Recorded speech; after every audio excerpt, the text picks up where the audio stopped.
There's 3 things you really need to know, although that's 6, but let's talk about 3. If you're a business startup, you're an entrepreneur. Hi, I'm Andrew Jeffers and this is the 2-Minute Accountant.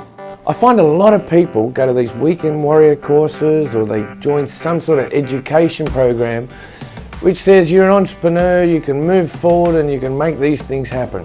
Well, it's not always that easy.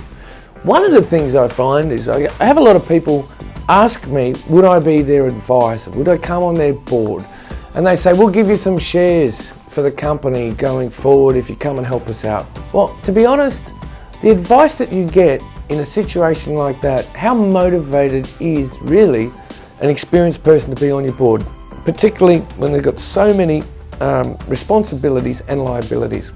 If you really want some mentorship and guidance, what I would suggest you do is choose a really good team and in fact, go and ask someone who you respect or someone in the industry, ask them for a coffee and ask them sit down and ask them if you can just grab half an hour of their time every quarter. Don't offer them shares in the business because a lot of the time people want to leave a legacy and they want to help young, energetic and fast-paced people be successful in their business. You don't have to give them shares in your business. You don't have to have them on your advisory board. All you need to do is just go and ask it and maybe most of the time people will help you. So the second thing that you need to understand is the structure. There can be a massive complicated structure. You can have a company, you can have a corporate trustee, you can have a trust underneath, you can have another company down below underneath that, or you can just be a sole trader to start with.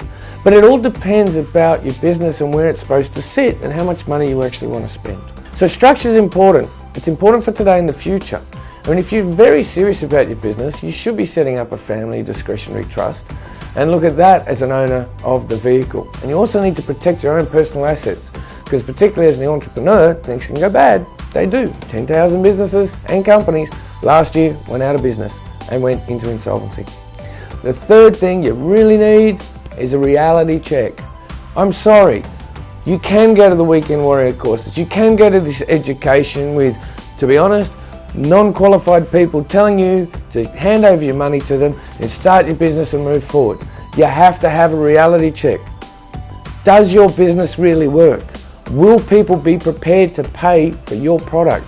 If I was selling bowling balls, it's all very well asking your friends, would you buy a bowling ball?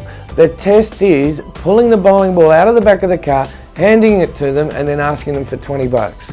That is the litmus test on whether or not the business is really going to work. So let's just cover that off again.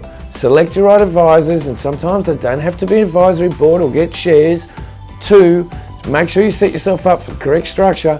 And 3, really have a reality check about whether this business is going to work or not.